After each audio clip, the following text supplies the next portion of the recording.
नमस्ते बच्चों, B R school के इस यूट्यूब चैनल पर आप सभी का स्वागत है। तो देखो, पिछली क्लास में हमने पढ़ा था कि किसी भी पदार्थ के दहन के लिए आवश्यक है कि वहाँ पे वायु हो, यानी वहाँ पे वायु आवश्यक होती है, अन्यथा वस्तु नहीं जल पाती।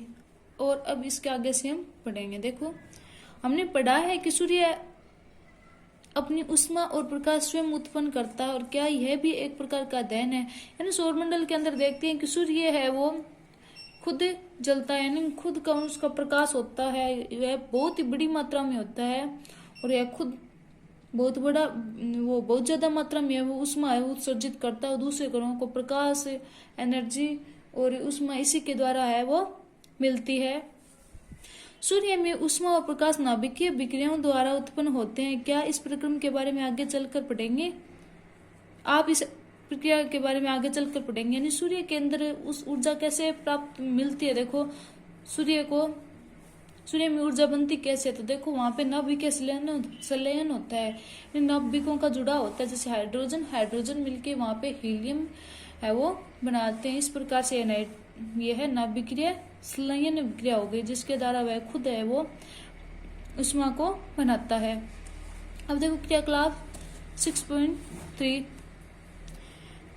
एक लकड़ी या फिर लकड़ी के कोयले का जलता हुआ टुकड़ा लोहे की प्लेट या फिर तहुए पर रखिए। इसे एक कांच का जार अथवा पारदर्शक प्लास्टिक जार से ढक दीजिए। देखिए क्या होता है। क्या कुछ समय के बाद लकड़ी का कोयला है वो जलना बंद हो जाता है। क्या आप सोच सकते हैं कि जलना बंद क्यों हो जाता है। यानी जब इसके ऊपर एक जो आप जार लगा देते हो प्लास्टिक का, तो यानी उसके अंदर से वो वायु बिल्कुल भी नहीं हो पाती, तो जिसके कारण वह जलना बंद हो जाता है। आपने सुना है कि जब किसी भी व्यक्ति के वस्त्र आग पकड़ लेते हैं तो आग बुझाने के लिए व्यक्ति को कंबल से ढक देते हैं।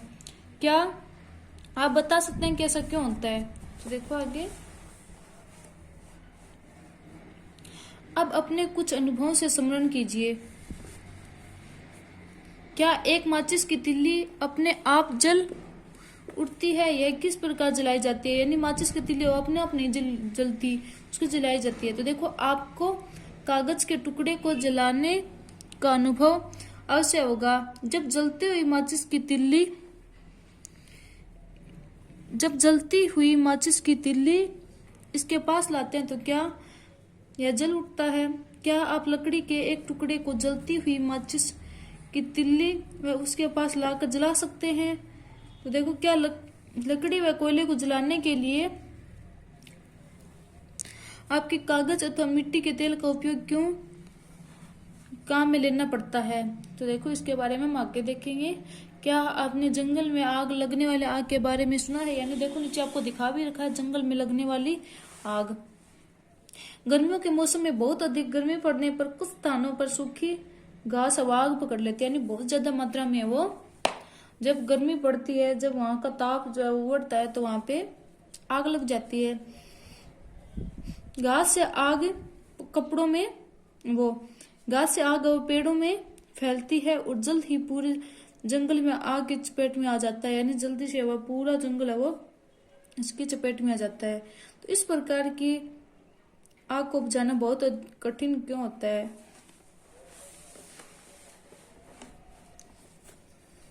क्या ये अनुभव आपको बताते हैं कि विभिन्न पदार्थ है वो विभिन्न ताप पर आग पकड़ते हैं। यानी विभिन्न पदार्थ यानी हर एक अलग पदार्थ है वो उसके लिए एक अलग ताप होता है, उसी ताप पर वो आग पकड़ते हैं। तो देखिए, वह न्यूनतम ताप जिस पर कोई पदार्थ है वो जलने लगता है तो वह उसका ज्वलन ताप कहलाता है। यानी वह ताप जिस पर कोई पदार्थ है वो जलने लगता है तो वह ज्वलन ताप कहलाता है।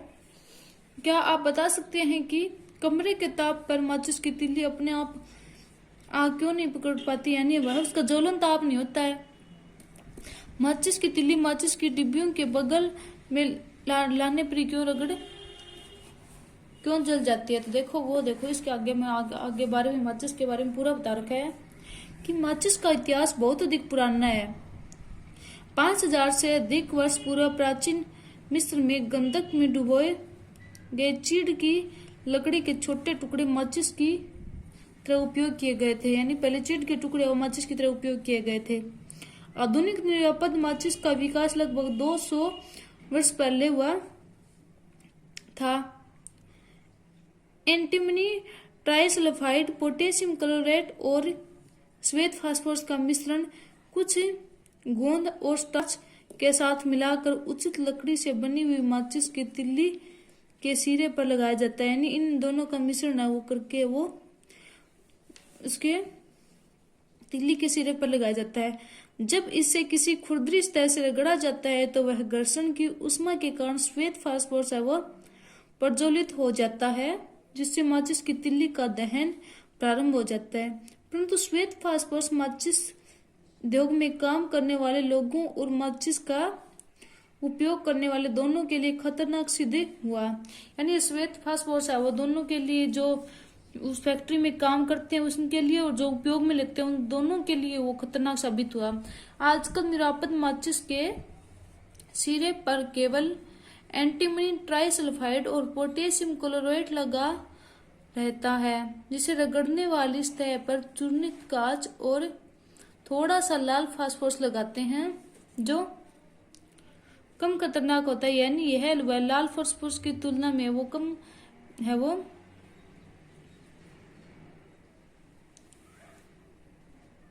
यानी यह श्वेत फास्फोरस की तुलना में कम खतरनाक होता है। जब माचिस की तिल्ली को खुरदरी सतह पर रगड़ा जाता है तो कुछ लाल फास्फोरस श्वेत फास्फोरस में परिवर्तित हो जाता है। यानी जब इसको रगड़ा जाता है तो जो हमारा श्वेत फास्फोरस है वो लाल फास्फोरस है वो श्वेत फास्फोरस में परिवर्तित हो जाता है। यह तुरंत माचिस की तिल्ली के सिरे पर लगे पोटेशियम क्लोराइड से अभिक्रिया कर पर्याप्त ऊष्मा उत्पन्न कर देता है, जिससे एंटीमनी ट्राइसल्फाइड का दहन प्रारंभ हो जाता है। यानी इस प्रकार से वो माचिस की तिल्ली काम उपयोग में लेते हैं। तो देखो इसके बारे में और इसके आगे हम कल पढ़ेंगे। तो आज के लिए इतना ही, धन्यवाद।